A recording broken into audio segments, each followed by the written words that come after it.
वैसे वैसे उनकी ग्रेव बनाई जा रही होगी और उनको दफनाने के लिए उस मेगालिथ में घुसा जा रहा होगा इन पोर्ट होल से। अब आपको समझ में आया कि फ्रेंड्स इस पोर्ट होल्स में लोग क्यों घुसते हैं, जो कि मैंने आपको बताया। मैंने आपको क्वेश्चन पूछा था कि ये जो पोर्ट होल्स है, साइट्स थी जहाँ पे पूरी की पूरी फैमिली एक जगह पे दफनाई जाती थी। तो एक आदमी मरा, कुछ देर बाद जब दूसरा आदमी मरेगा तो उस बरियल साइट को आइडेंटिफाई करने के दूसरे आदमी को इस पोर्ट होल के थ्रू अंदर लाके दफनाया जाए। तो इसीलिए एक ही जगह पे बहुत सारे डेड मिले हैं और मोस्ट प्रॉब्ली वो एक ही फैमिली से बिलोंग करते थे। और जो स्टोन सर्कल्स लगाए गए उसके पास में, जो बोल्डर्स लगाए गए पत्थर के, वो इस चीज को सजेस्ट करते थे, वो एक साइन पोस्ट थे कि भाई यहाँ पे बरियल साइट थी। तो चूंकि पहले जब एक आदमी मर गया उसको वहां दफना दिया, तो उसी फैमिली के जब दूसरी आदमी मरेगा तो उसको वहां पे तो लाएंगे, तो उस बरियल साइट को साइन पोस्ट को तो पहचान लेंगे कि भाई जो पहला आदमी मरा था उसको यहाँ दफनाया गया, तो दूसरे आदमी को उसी फैमिली के यहीं पे दफनाया गया। ठीक है। इनाम गांव में एक अलग तरीके का स्पेशल बरियल इस्तेमाल किया जाता था। इनाम गांव को जरा हम लोग नक्शे पे देख लेते हैं। यहाँ पे आपको नजर आ रहा है फ्रेंड्स इनाम गांव। ठीक है, इनाम गांव की बात करते हैं। ये घोड़ नाम की रिवर पे है। ये जो घोड़ रिवर है ये भीम नाम की रिवर की ट्रिब्यूटरी है। कहा जाता है इनाम गांव की साइड पे 3600 से 2700 साल पहले लोग वहां पे रहा करते थे और उनके एडल्ट्स को ग्राउंड में बरी किया जाता था। जब उनको बरी किया जाता था, जो उनका सर होता था ना उन एडल्ट्स का, उसको नॉर्थ की तरफ रखा जाता था और कुछ लोगों को उनके घर के अंदर ही बरी किया गया है। और बरी करने के टाइम पे उनके साथ कुछ वेसल्स रखे जाते थे जिनके अंदर पानी और खाना हुआ करता था। यानी उन मरे हुए लोगों के साथ कुछ वेसल्स रखे जाते थे। ये उनकी कुछ मान्यता होगी कि ये दूसरी दुनिया में जाके खाएंगे पिएंगे। एक आदमी का बरियल मिला वो, जिसको एक बड़े से 5 रूम के हाउस में, और ये 5 रूम का जो हाउस था वो उस साइड का इनाम गांव का one of the largest houses, उसके कोर्ट यार्ड में एक इंसान को बरी किया गया एक बड़े 4 लेग्ड क्ले जार में। ठीक है, तो एक 5 कमरों के घर के बड़े से कोर्ट यार्ड में 4 लेग्ड क्ले जार में एक आदमी को centre of the settlement, centre of the house में दफनाया गया। और इस हाउस में ग्रेनरी भी थी और उस बॉडी को क्रॉस लेग्ड पोजीशन में रखा गया। तो अब जब आप देखोगे कि इतनी बड़ी जगह पे बिल्कुल सेंटर पे इतने बड़े घर में जहाँ पे ग्रेनरी है, ये नहीं है कि उस समय पे इसको लिखा गया था या उस समय पे इसकी प्रिंटिंग हुई थी।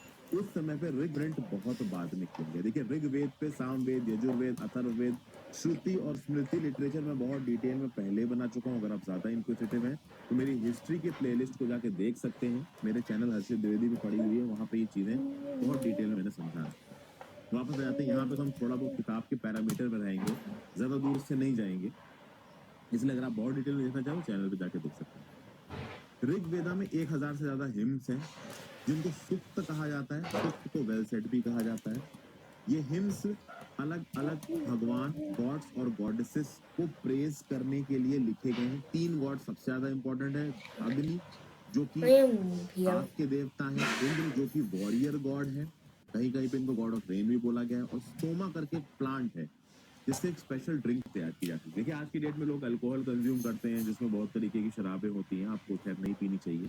उस समय पे भी कहा जाता है कि एक इंटॉक्सिकेटिंग ड्रिंक हुआ करती थी जिसका नाम था सोमा। तो सोमा नाम का एक प्लांट था, उससे एक ड्रिंक बनाई जाती थी, उसको बहुत स्पेशल ओकेजन पे पिया जाता था, उसका थोड़ा इंटॉक्सिकेटिंग का इफेक्ट होता था। तो कहा जाता था कि उस समय की शराब ये होती थी।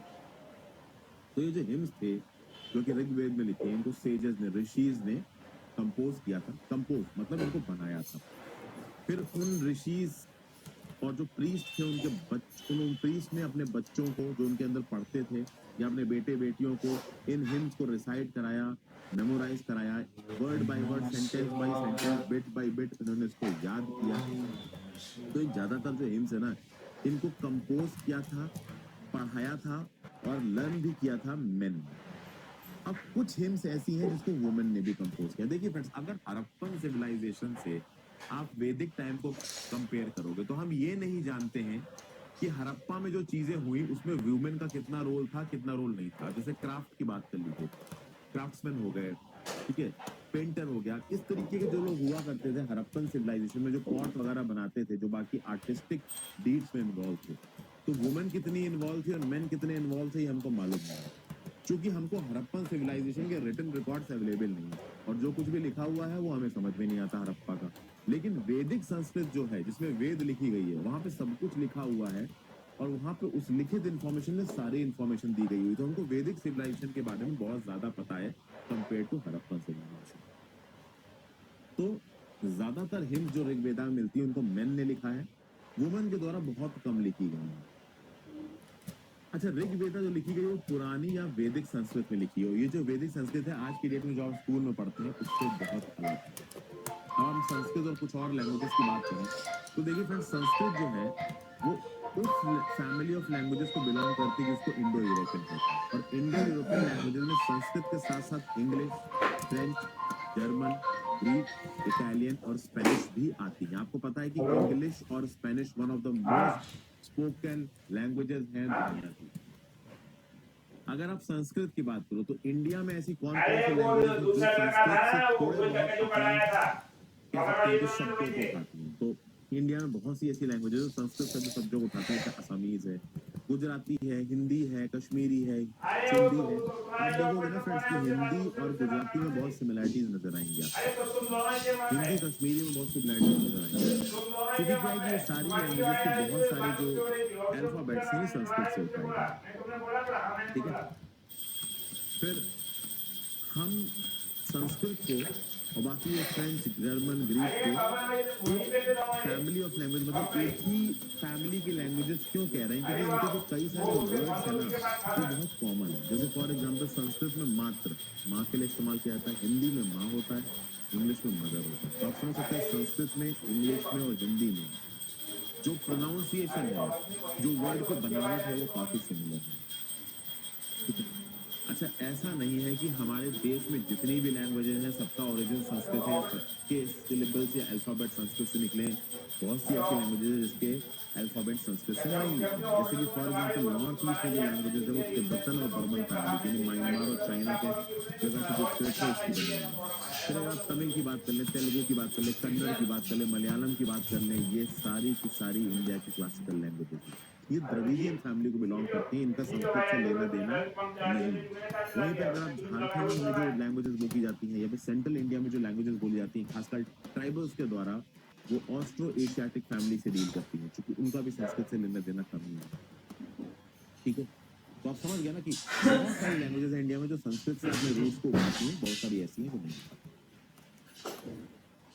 अब देखिए जो वेद हम आज की डेट में पढ़ते हैं वो लिखी हुई है, प्रिंटेड है, लेकिन देखिए the Rigveda was recited and red. जब ऋग्वेदा के हिम्स को पहली बार कंपोज ये हिम्स बना हुआ है, ठीक है, जिसको पद्य भी बोलते हैं। देखिए ना हिंदी साहित्य में गद्य होता है, पद्य होता है, ठीक है।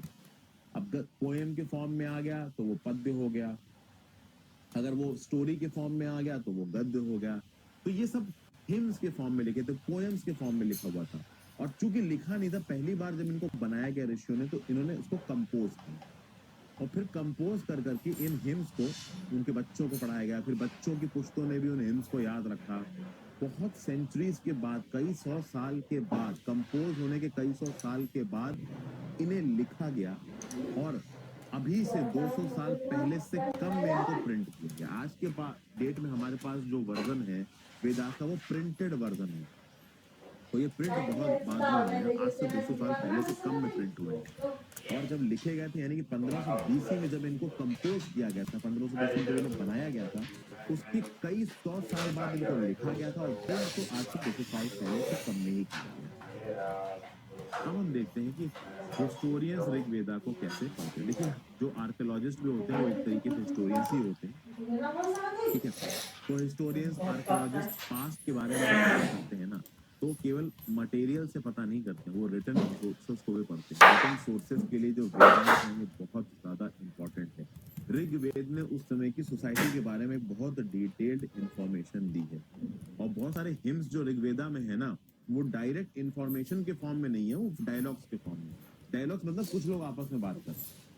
जैसे कि एक हिम्न है जहाँ पे एक ऋषि है, एक स्टेज है विश्वामित्र जो दो नदियों से बात कर, वो नदियां हैं व्यास और सतलज, बीज और सतलज, ठीक है। ये बीज और सतलज इंदस में भी आती है। कौन कौन सी नदी आती है इस क्वांटिटी में? इंदस, झेलम, चेनाब, रावी, बीस, सतलज। रावी, बीस, सतलज इंडिया के पास है। इंदस, झेलम, चेनाब पाकिस्तान के पास है। इंदस वाटर ट्रीटी 1960 के अकॉर्डिंग, जिसको वर्ल्ड बैंक ने ब्रोकर किया है।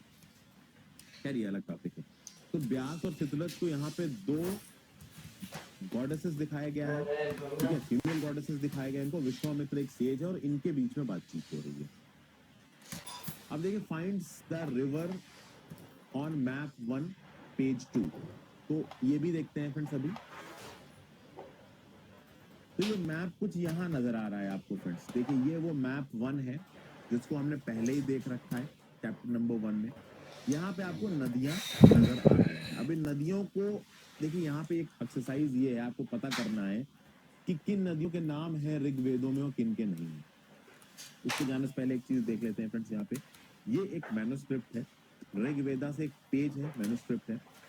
ये जो पेज है, ये जो मैन्युस्क्रिप्ट है ऋग्वेदा की, कश्मीर में मिली थी लगभग 150 साल पहले, ठीक है। बर्च बैर्क यानी कि कश्मीर में एक पेड़ के बर्च बाग से प्रोबेबली खींच कर उस पे इस मैन्युस्क्रिप्ट को लिखा गया है। 150 साल पहले लगभग इसको प्रिंट किया गया था। अर्लीस्ट प्रिंटेड टेक्स्ट जो है ना ऋग्वेदा के, वो इस मैन्युस्क्रिप्ट को देख के बनाए गए थे, प्रिंट किए गए थे। आज की डेट में ये जो मैन्युस्क्रिप्ट है, जो कि एक बहुत इंपॉर्टेंट पीस ऑफ, आप कह सकते हैं कि हमारी एंशिएंट हिस्ट्री का एक बहुत इंपॉर्टेंट पीस है, वो एक लाइब्रेरी है पुणे की, वहां पर प्रिजर्व है। और ये जो कुछ भी टेक्स्ट है, इस टेक्स्ट को प्रिजर्व ऑलरेडी किया जा चुका है, इसको प्रिंट किया जा चुका है। और प्रिंट करके, मतलब जितनी भी इस तरीके की मैन्युस्क्रिप्ट्स हमको मिली हैं, उनको प्रिंट करके हम लोगों ने प्रिजर्व कर लिया है। तो टेक्स्ट तो प्रिजर्व है ही, और इस तरीके की जो मैन्युस्क्रिप्ट्स हैं उनको भी प्रिजर्व कर लिया गया है। अब हम बात करते हैं उस डायलॉग की जो विश्वामित्र और रिवर्स के बीच में हो। तो विश्वामित्र बोलते हैं रिवर्स से कि भाई आप माउंटेन से नीचे आइए, दो तेज घोड़ों की तरह, ठीक है, या फिर दो शाइनिंग काउस की तरह जो अपने काव्स को, अपने बच्चों को प्यार करती हैं। आप चैरियट्स की तरह समुंदर की तरफ चलिए। इंद्र की पावर के द्वारा आप में पानी है और आप एक दूसरे के साथ मिल जाइए पास में। रिवर्स ने बोला कि हम पानी से भरे हुए हैं और हम उस पाथ के अलोंग चलते हैं जो गॉड्स ने हमारे लिए बनाया है। एक बार हमने बहना शुरू कर दिया तो हम कहीं पे भी रुकेंगे नहीं। और आप हमारी पूजा क्यों कर रहे हो, ये नदियों ने विश्वामित्र से पूछा। तो विश्वामित्र ने बोला कि ओ मेरी बहनों, प्लीज लिसन टू मी। एक सिंगर है जो कि बहुत दूर से आया है अपने चैरियट्स और कार्ट्स को लेकर, और मैं आपसे रिक्वेस्ट करूंगा कि आपका पानी इन चैरियट्स कार्ट्स के एक्सेल से ऊपर ना आए, ताकि उन चैरियट कार्ट्स के जरिए हम आराम से इस रिवर को क्रॉस कर जाएं। तो रिवर पलट के बोलती हैं कि मैं आपकी प्रेयर सुनूंगी और आपको आसानी से पास करने दूंगी। अब हिस्टोरियंस ने जब इस हिम का मतलब निकाला, तो हिस्टोरियंस ने इस चीज को देखा कि ये हिम मोस्ट प्रोबेबली उस एरिया में कंपोज हुआ होगा जिस एरिया में रिवर्स फ्लो करती हैं। तभी लोगों को प्रॉब्लम आई होगी कभी ना कभी ब्यास और सतलज रिवर को क्रॉस करने में, तो ऑब्वियसली इस हिम को इस कंटेक्स्ट में लिखा गया होगा। फिर पेज जो कि विश्वामित्र थे, वो हॉर्सेस को, काउस को वैल्यूड एनिमल्स मानते हैं। चूंकि उन्होंने गॉडेसेस, उन गॉडेस रिवर्स को हॉर्सेस से कंपेयर किया है, काव्स से कंपेयर किया है, काउस से कंपेयर किया है। तो ऑब्वियस सी बात है कि उनको हॉर्सेस से कंपेयर किया है, काउस से कंपेयर किया है। तो जब गाय से और घोड़े से उनको कंपेयर किया, तो जो घोड़ा है और गाय है, उस जमाने में बहुत इंपॉर्टेंट एनिमल्स बने हैं, ठीक है। क्या आप सोचते हैं कि चैरियट्स भी इस समय पे इंपॉर्टेंट है फ्रेंड्स? ये क्वेश्चन है, do you think chariots were also important? Obviously बात है फ्रेंड्स, चैरियट्स भी इंपॉर्टेंट थे, क्योंकि एक जगह से दूसरी जगह जाने में आप चैरियट्स का ही तो इस्तेमाल करोगे। अब आप और पता करने की कोशिश कीजिए मोड्स ऑफ ट्रांसपोर्ट क्या थे। ऑब्वियसली बात है चैरियट्स मोड ऑफ ट्रांसपोर्ट थे, ठीक है। व्हील्स लगा के इस तरीके की और भी बहुत सी गाड़ियां रही होंगी अलग अलग शेप की, जिनको मोड्स ऑफ ट्रांसपोर्ट की तरह उस समय इस्तेमाल किया जाता था। अच्छा, ऋग्वेद की हिम्स में हमको और भी नदियां मिलती, बाकी वेदों की हिम्स में हमको इंदस का नाम मिलता है, उसकी ट्रिब्यूटरीज का नाम मिलता है। गंगा यमुना का नाम केवल एक बार आया है ऋग्वेद में, ठीक है। अब यहाँ पे देखिए एक एक्सरसाइज है, look at map 1 page number 2, list 5 rivers that are not mentioned in the Rigveda। अब ये आपको करना है फ्रेंड्स। मैं आपको बस एक छोटा सा हिंट दूंगा। इंदस नदी का नाम है ब्यास और सतलज का नाम है, आपको ऊपर की साइड पे नदियां दिख रही होंगी, ठीक है। तो इंदस नदी का नाम है, ब्यास सतलज का नाम है, इन सब नदियों का नाम है, देखिए ध्यान से, ठीक है। सतलज का नाम है, ब्यास नदी का नाम है,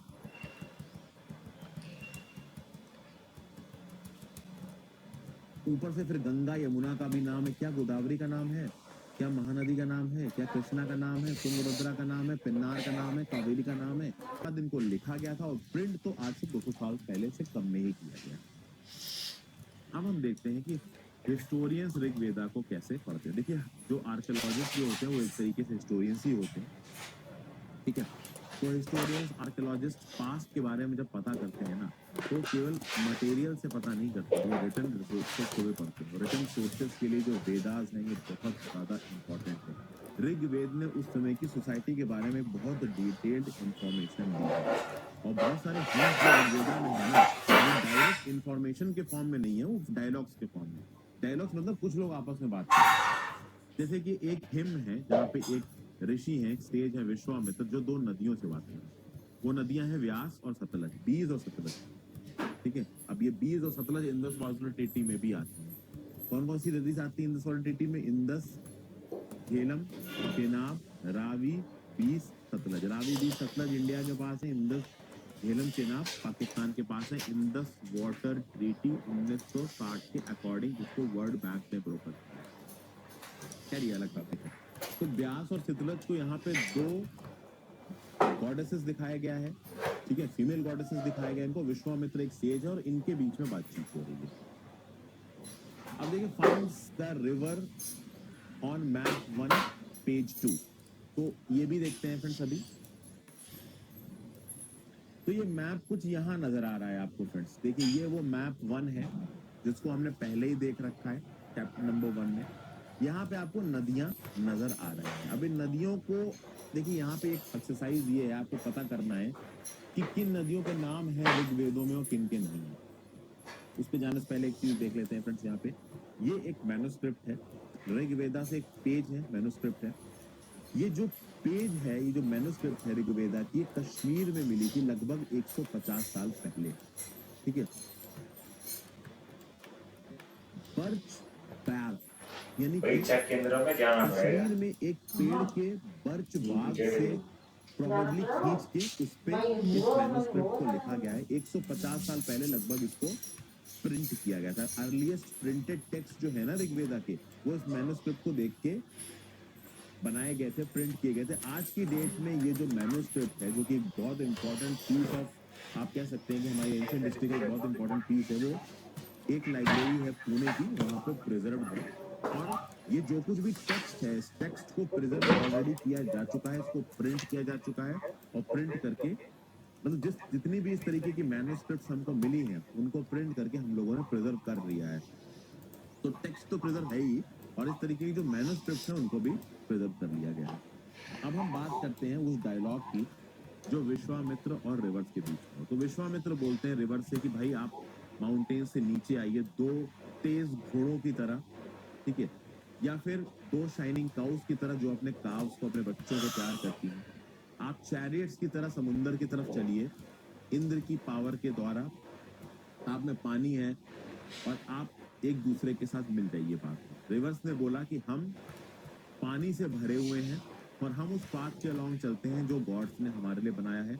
एक बार हमने बहना शुरू कर दिया तो हम कहीं पे भी रुकेंगे नहीं। और आप हमारी पूजा क्यों कर रहे हो, ये नदियों ने विश्वामित्र से पूछा। तो विश्वामित्र ने बोला कि ओ मेरी बहनों, प्लीज लिसन टू मी। एक सिंगर है जो कि बहुत दूर से आया है अपने चैरियट्स और कार्ट्स को लेके, और मैं आपसे रिक्वेस्ट करूंगा कि आपका पानी इन चैरियट्स कार्ट्स के एक्सल से ऊपर ना आए, ताकि उन चैरियट कार्ट्स के जरिए हम आराम से इस रिवर को क्रॉस कर जाएं। तो रिवर पलट के बोलती हैं कि मैं आपकी प्रेयर सुनूंगी और आपको आसानी से पास करने दूंगी। अब हिस्टोरियंस ने जब इस हिम का मतलब निकाला तो हिस्टोरियंस ने इस चीज को देखा कि ये हिम मोस्ट प्रोबेबली उस एरिया में कंपोज हुआ होगा जिस एरिया में ये रिवर्स फ्लो करती हैं। तभी लोगों को प्रॉब्लम आई होगी कभी ना कभी ब्यास और सतलज रिवर को क्रॉस करने में, तो ऑब्वियसली इस हिम को इस कंटेक्स्ट में लिखा गया होगा। फिर सेज जो कि विश्वामित्र थे, वो हॉर्सेस को, काउस को वैल्यूड एनिमल्स मानते हैं। चूंकि उन्होंने गॉडेसेस, उन गॉडेस रिवर्स को हॉर्सेस से कंपेयर किया है, काव से कंपेयर किया है, काउस से कंपेयर किया है। तो ऑब्वियस सी बात है कि उनको हॉर्सेस से कंपेयर किया है, काउस से कंपेयर किया है। तो जब गाय से और घोड़े से उनको कंपेयर किया, तो ये जो घोड़ा है, गाय है, उस जमाने में बहुत इंपॉर्टेंट एनिमल्स रहे हैं। ठीक है, क्या आप सोचते हैं कि चैरियट्स भी उस समय पे इंपॉर्टेंट है? फ्रेंड्स, ये क्वेश्चन है, do you think chariots were also important? Obviously बात है फ्रेंड्स, चैरियट्स भी इंपॉर्टेंट थे, क्योंकि एक जगह से दूसरी जगह जाने में आप चैरियट्स का ही तो इस्तेमाल करोगे। अब आप और पता करने की कोशिश कीजिए मोड्स ऑफ ट्रांसपोर्ट क्या थे। ऑब्वियसली बात है, चैरियट्स मोड ऑफ ट्रांसपोर्ट थे। ठीक है, व्हील्स लगा के इस तरीके की और भी बहुत सी गाड़ियां रही होंगी अलग अलग शेप की, जिनको मोड्स ऑफ ट्रांसपोर्ट की तरह उस समय इस्तेमाल किया जाता था। अच्छा, ऋग्वेद की हिम्स में हमको और भी नदियां मिलती हैं, बाकी वेदों की हिम्स में हमको इंदस का नाम मिलता है, उसकी ट्रिब्यूटरीज का नाम मिलता है। गंगा यमुना का नाम केवल एक बार आया है ऋग्वेद में। ठीक है, अब यहाँ पे देखिए एक एक्सरसाइज है, look at map 1 page number 2 and list 5 rivers that are not mentioned in the Rigveda। अब ये आपको करना है फ्रेंड्स, मैं आपको बस एक छोटा सा हिंट दूंगा। इंदस नदी का नाम है, ब्यास और सतलज का नाम है, आपको ऊपर की साइड पे नदियां दिख रही होंगी। ठीक है, तो इंदस नदी का नाम है, ब्यास सतलज का नाम है, इन सब नदियों का नाम है, देखिए ध्यान से। ठीक है, सतलज का नाम है, ब्यास नदी का नाम है,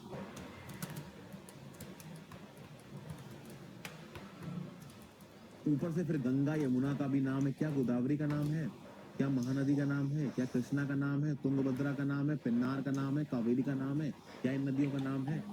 क्यों यहाँ पे हमको एक्टिविटी दी गई है कि आप इस मैप को देख के बताइए कि किन नदियों का नाम ऋग्वेद में नहीं है। अब देखिए, मैं यहाँ पे आपको क्वेश्चन फॉर्मेट में पूछ रहा हूँ, आपको जवाब नहीं दे रहा हूँ, ये आपको खुद ढूंढना है कि क्या महानदी, गोदावरी, कृष्ण, तुंगभद्रा, पेन्नार, कावेरी का नाम ऋग्वेद में है या नहीं। ये आपकी एक्सरसाइज। फिर हम आगे बढ़ते हैं, कैटल, हॉर्सेस और चैरियट्स की बात करेंगे। देखिए, ऋग्वेदा में कैटल के लिए बहुत सारी प्रेयर्स हैं कि भैया हमको एक अच्छी कैटल मिले। कैटल से बहुत सारी चीजें होती थी, मीट मिलता था, दूध मिलता था, एनिमल प्रोडक्ट्स मिलते थे, एक जगह से दूसरी जगह जाने में कैटल्स मदद करती थी। तो ऋग्वेदा में अच्छी कैटल्स और कैटल्स की हेल्थ के लिए भी प्रेयर्स हैं। बच्चों के लिए है कि हमें हेल्दी बच्चे मिले, स्पेशली सन्स मिले। हॉर्सेस के लिए प्रेयर्स दे रखी है। चैरियट्स में हॉर्सेस को लगा के बैटल्स में जाया जाता था, और ये बैटल लड़े क्यों जाते थे? कैटल को कैप्चर करने के लिए, खासकर गायों को। जो कैटल्स होते थे ना, गाय, भेड़, बकरी, इनको कैप्चर करने के लिए ऋग्वेदिक पीरियड में बैटल्स लड़ी जाती थी। अच्छा फ्रेंड्स, एक बात और, ऋग्वेद, सामवेद, यजुर्वेद, अथर्ववेद, उनको अलग अलग समय पे लिखा गया है। सबसे पहले एक लिखा गया है ऋग्वेद को। तो यहाँ पे हम अर्ली ऋग्वेदिक सोसाइटी की बात कर रहे हैं। ठीक है, तो जब ऋग्वेद की शुरुआत हो रही थी, थोड़ा समय बीत चुका था, तब उस समय पे जो बैटल्स लड़ाए जाते थे, वो स्पेशली कैटल को कैप्चर करने के लिए लड़े जाते थे। बाद में ये बैटल्स लैंड को कैप्चर करने के लिए भी लड़े गए, पास्चर्स को, यानी कि उस लैंड से क्या उगा है, कौन सी हार्डी क्रॉप्स उगी हैं, उनको कैप्चर करने के लिए भी लड़े गए हैं। क्योंकि देखिए, लैंड जरूरी था किस लिए? पास्चर के लिए, और हार्डी क्रॉप्स उन पे आप ग्रो कर सको इसके लिए। तो बैटल्स बहुत चीजों की वजह से लड़े गए, कैटल की वजह से लड़े गए, लैंड को ऑक्यूपाई करने की वजह से लड़े गए। अब लैंड को ऑक्यूपाई करोगे तो ऑब्वियसली बात, उस लैंड पे जो उग रहा है, वो जो चीज उग रही है फर्टिलिटी की वजह से, तो आप लड़ रहे हो बैटल। तो अगर आप लैंड के लिए बैटल लड़ रहे हो, तो उसके ऊपर जो क्रॉप्स उग रही है वो आपको चाहिए, जो पास्चर्स है वो आपको चाहिए। तो इन सब चीजों के लिए आप बैटल लड़ रहे हो। फिर कभी कभी बैटल पानी के लिए भी लड़ा गया, कि मान लीजिए किसी एक एरिया में कोई स्ट्रीम बहती है और बड़ा अच्छा पानी वहां पे मिलता है, तो उस एरिया को कैप्चर करने के लिए बैटल लड़ा गया, ताकि तभी तो पानी की स्ट्रीम हमारे कंट्रोल में आएगी। फिर कभी कभी लोगों को कैप्चर करने के लिए बैटल लड़ा गया। ठीक है, फिर इन बैटल्स को लड़ने के बाद बहुत सारी वेल्थ एक्वायर होती थी, और वो वेल्थ लीडर्स अपने पास रखते थे। अब इस वेल्थ में कुछ वेल्थ को प्रीस्ट को दे दी जाती थी, जो उस समय पंडित हुआ करते थे। कुछ लीडर्स अपने पास रख लेते थे, और जो बची कुची होती थी वो लोगों में डिस्ट्रीब्यूट हो जाती थी। हालांकि लोगों में जो डिस्ट्रीब्यूट होती थी वो काफी कम होती थी। इन तीनों के अलावा उस वेल्थ को कुछ और चीजों के लिए बचा के रखा जाता था। जैसे फॉर एग्जाम्पल, जब भी यज्ञ में होता था, कोई बहुत बड़ा यज्ञ होता था, तो उस समय पे चढ़ावा के लिए उस वेल्थ का इस्तेमाल होता था। उस यज्ञ में बहुत सारे सैक्रिफाइसेस होते थे, आहुति डाली जाती थी। आज की डेट में फ्रेंड्स, अगर आपके घर में यज्ञ होता तो आप आहुति डालते हो। ठीक है, और उस समय पे आहुति रियल टाइम वेल्थ के फॉर्म में होती थी। अब वेल्थ किस हिसाब से है कि आहुति में डालने के लिए आप घी लेके आओगे, अनाज लेके आओगे, कई कई केस में तो भाई जानवरों की बलिदान दिया जाता था, तो वो भी तो आप खरीद के ही लेके आओगे। तो इस चीज में भी आपका वेल्थ का इस्तेमाल होता था। और ये ऑफरिंग्स दी क्यों जाती थी? जब यज्ञ होता था, फायर चलता था, उसमें ये आहुतियां डाली जाती थी ताकि जो गॉड्स और गॉडेसेस हैं वो खुश रह सके। ज्यादातर जो वॉर्स थे इसमें मेन ही पार्टिसिपेट करते थे, कोई रेगुलर आर्मी थी नहीं। हाँ, अर्ली ऋग्वेदिक पीरियड में असेंबली हुआ करती थी। उस असेंबली में बहुत सारे लोग मिलते थे और मिल के वॉर और पीस जैसे मैटर्स के बारे में डिस्कशन करते थे। और इन्हीं असेंबली में वो अपने लीडर्स को चुनते थे। ज्यादातर केसेस में वो लीडर्स ब्रेव और स्किलफुल वॉरियर्स हुआ करते थे। ऐसा इस ऋग्वेद में लिखा हुआ है। अब अगर आप ये सोचोगे कि देखिए हड़प्पन सिविलाइजेशन के बारे में हमको कुछ भी नहीं पता है और वैदिक पीरियड के बारे में हमको बहुत कुछ पता है, तो हमको इसलिए पता है क्योंकि ऋग्वेद में ये सब चीजें लिखी हुई हैं, इसलिए हमें मालूम है। अब आगे वर्ड्स टू डिस्क्राइब पीपल। देखिए लोगों को डिस्क्राइब करने के लिए बहुत से तरीके हैं। कैसे डिस्क्राइब करोगे? वो क्या काम करते हैं, कौन सी भाषा बोलते हैं, किस जगह के हैं, उनकी फैमिली कौन सी है, उनकी कम्युनिटी प्रैक्टिसेस क्या क्या है, कल्चरल प्रैक्टिसेस क्या क्या है। जैसे कि एक community for example plantation crops में, आज की डेट में प्लांटेशन क्रॉप्स में इन्वॉल्व है, तो टी कॉफी को उगा रही है, तो उसका अपना एक अलग प्रैक्टिस होगा। बाकी जगह पे जो लोग हैं, बिजनेस कम्युनिटी है, उसकी अपनी एक अलग प्रैक्टिस होगी। इसी तरीके से अलग अलग जगहों पे कल्चर भी अलग अलग है।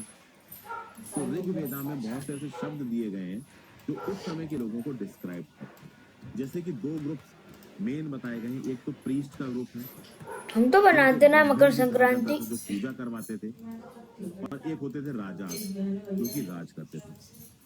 अब यहाँ पे जो राजा होते थे फ्रेंड्स, ये वो राजा नहीं जिनको हम टेक्निकली आज समझते हैं राजा। लेटर पार्ट में जब ऋग्वेदा में पीरियड का एंड आएगा, उसके बाद जो राजा होंगे, उन राजा से अर्ली वैदिक पीरियड के जो राजा होते थे वो काफी अलग होते थे।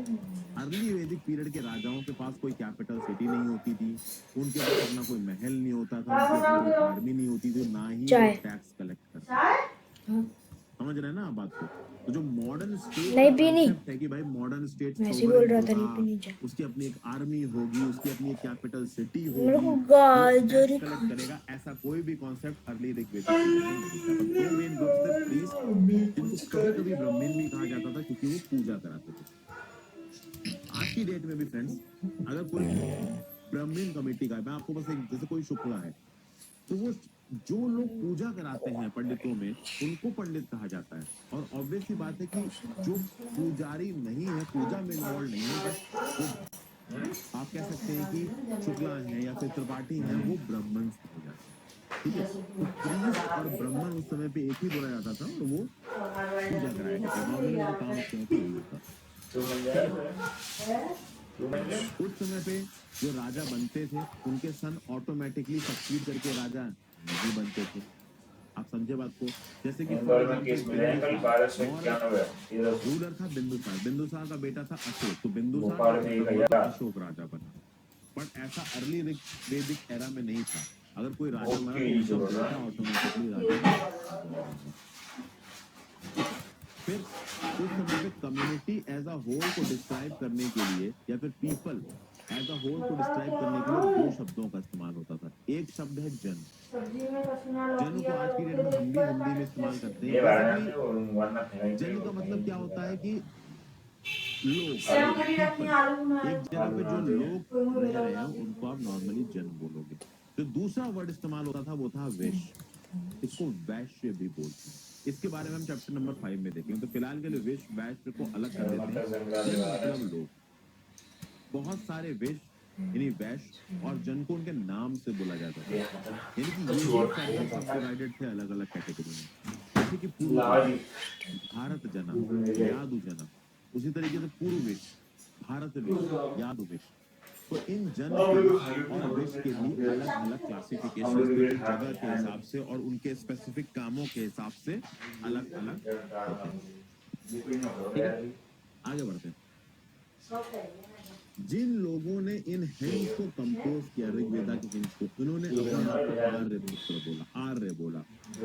और उन्होंने अपने दुश्मनों को दस्यूज या दासास बोला। ये दस्यूज और दासास कौन थे? ये वो लोग थे जो सैक्रिफाइसेस को परफॉर्म नहीं करते थे। सैक्रिफाइसेस क्या मतलब? कि जब आपका यज्ञ चल रहा होगा तो उस यज्ञ में आहुति देना, और वो आहुति क्या, वो सैक्रिफाइस होता। तो मंत्र बोल के आहुति देना होता था। तो जो ये काम करते थे वो आर्य थे, जो नहीं करते थे वो दासास थे या दस्यूज थे। ठीक है। अच्छा, दास टर्म तो आपको पता है आज की डेट में फिर नौकर को बोलते हैं। नौकर भी इनफैक्ट आज की डेट में मॉडर्नाइज्ड कॉन्सेप्ट है। उसके अंदर जो दास और जो उनकी फैमिलियन लेडीज होती थी उनको दासी कहा जाता था, एक्चुअली में स्लेव थे। ये वो लोग थे जिनको वॉर में कैप्चर किया जाता था कि किसी दूसरी जगह पर आपने वॉर करके विन को अगर हट लिया तो उस समय में जितने भी रहने वाले लोग हैं वो आपके दास होते हैं और उनको एज अ प्रॉपर्टी ट्रीट किया जाता था उनके ओनर्स को। यानी कि वो हर काम करते थे जो उनके मालिक उनको बोलने के लिए कहते थे, उनको नौकर। ऋग्वेद को जब कंपोज किया गया ना तो हमारे सब कॉन्टिनेंट के नॉर्थ वेस्ट में कंपोज किया गया। ठीक है।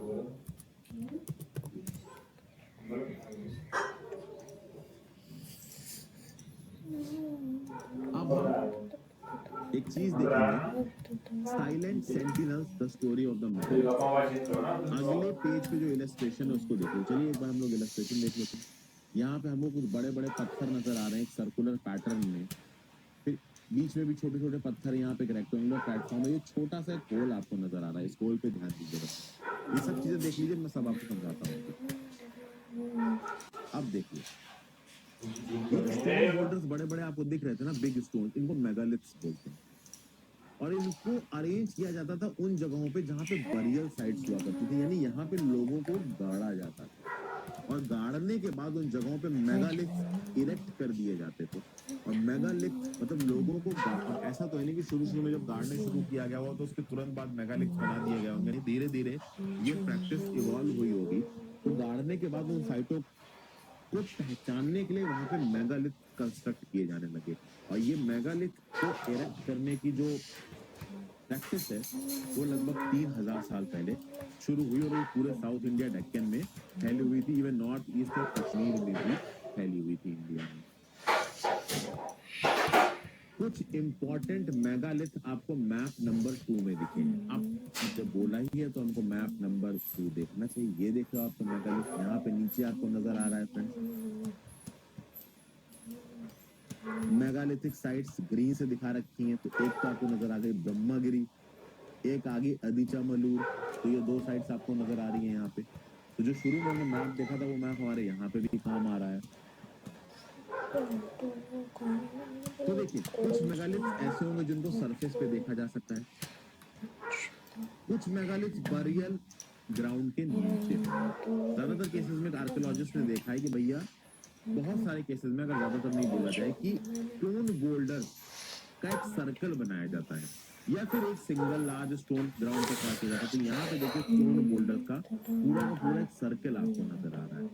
कहीं कहीं पे क्या होगा कि पूरा सर्कल नहीं बनाएंगे तो केवल एक बड़ा पत्थर लग देंगे ये आइडेंटिफाई करने के लिए कि ये एक बरियल साइट है।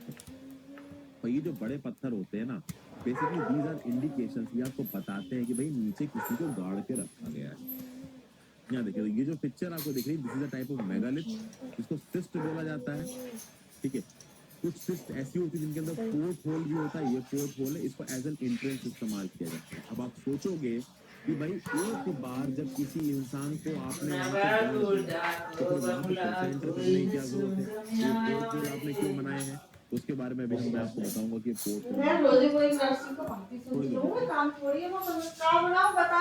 ठीक है, अब बहुत सारी चीजें होती थी हमें जब नसल भैया उनको मेगालिथ्स बनाने होते थे। पहली बात तो उनको गड्ढा खोदना पड़ेगा जहां पे आप डेड बॉडी को रखोगे। फिर बोल्डर बनाने के लिए आपको स्टोन्स की जरूरत होगी, तो आपको स्टोन्स को ट्रांसपोर्ट करना पड़ेगा। बड़े बड़े बोल्डर्स को तोड़ के उनको पोजीशन में रख के वहां पे सेटअप करना पड़ेगा। तब समझ रहे हो कि एक अच्छा खासा काम था इन मेगालिथ्स को बनाना। फिर इन बरियल्स में कुछ कॉमन फीचर्स मिलेंगे। जो भी डेड को इन बरियल्स में दफनाया गया ना, उनके पास कुछ डिस्टिंक्टिव पॉट्स मिलेंगे जिनका colour black and red ware है।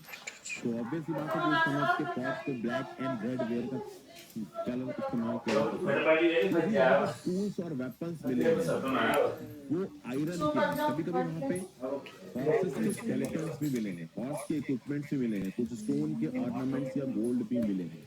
अब ऑब्वियसली बात है क्या आयरन हरप्पन सिटीज में इस्तेमाल किया जाता था? तो ऑब्वियसली इस्तेमाल किया जाता था फ्रेंड्स। नहीं, हड़प्पन सिटीज में आयरन को इस्तेमाल नहीं किया जाता था फ्रेंड्स। ऑब्वियसली ये वैदिक जो एरा था यहाँ पे आयरन को यूज करने की टेक्निक पता चल चुकी थी।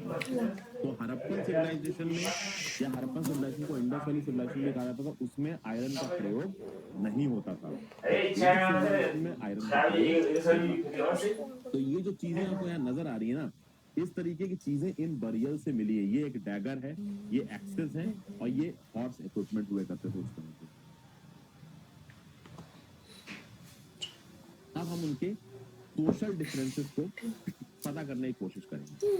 देखिए, ये कहा जाता है, आर्कियोलॉजिस्ट ने बोला कि जो स्केलेटन लोगों के मिले हैं इन बेरियल्स के अंदर, उन लोगों के साथ जो चीजें मिली हैं, मोस्ट प्रॉब्ली वो चीजें उसी डेड पर्सन की थी। जब वो आदमी खत्म हो गया तो उसकी चीजों को उसके साथ उसकी ग्रेव में दफना किया गया। अब ये कहा जाता है कि कुछ ग्रेव में ऑब्जेक्ट ज्यादा मिले हैं और कुछ ग्रेव में ऑब्जेक्ट कम मिले हैं। आप देखिए, तो ब्रह्मागिरी को देखिए फ्रेंड्स, मैंने पहले ही यहाँ पे आपको मार्क कर रखा है कि ठीक है, कुछ इन्फॉर्मेशन इससे रिलेटेड यहाँ पे स्केलेटन मिला, उसके साथ 33 गोल्डन बीड्स थे, 2 स्टोन बीड्स थे, 4 कॉपर बैंगल्स और 1 कॉन्च शेल मिली। और वहीं पे उसके पास कुछ स्केलेटन्स मिले जिनके पास कुछ पॉट्स थे। तो इससे ये समझ में आता है कि वहां पे जो लोग रहते थे उनके अंदर भी रिच और पुअर वाला जो हिसाब था, उनका स्टेटस भी अलग अलग था। जिसके पास ज्यादा चीजें हुआ करती थी, उनके ग्रेस में जो रिच थे उनकी ग्रेस में ज्यादा चीजों को दफनाया गया, जो पुअर थे उनकी ग्रेस में कम चीजों को दफनाया गया। तो वहां पे भी सोशल स्टेटस नाम की चीज थी, ये माना गया इन ग्रेस को देख के। कुछ क्या बरियल स्पॉट्स कुछ सर्टेन फैमिलीज के थे, कुछ मेगालिथ्स ऐसे थे, कुछ बरियल साइट्स ऐसी थी जहाँ पे एक से ज्यादा स्केलेटन मिला है। और कहा जाता है कि एक से ज्यादा स्केलेटन अगर एक ही जगह पे मिल रहा है तो मोस्ट प्रॉब्ली जितने भी लोग थे वो सब एक ही फैमिली के थे और उनको एक ही जगह पे दफनाया गया था। तो ऑब्वियस ही बात है, वो मरे तो एक ही टाइम पे नहीं होंगे ना। तो एक इंसान पहले मरा होगा, ठीक है, पहले बड़ा भाई मरा होगा मान लीजिए, फिर से थोड़ा